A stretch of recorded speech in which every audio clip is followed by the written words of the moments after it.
Assalamualaikum Ustaz, apa hukum mengucapkan almarhum?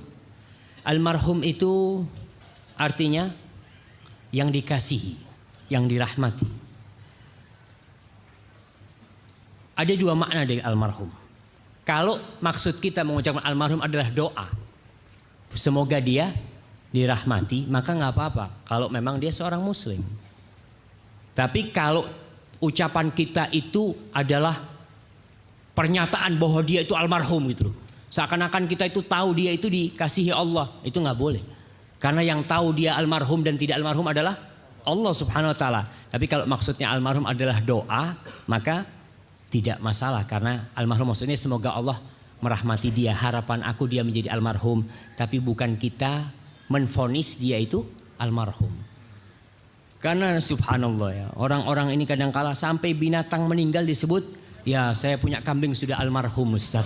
Kok bisa almarhum kambingnya kata dia?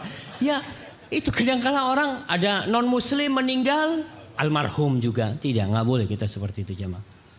Barakallahu fikum.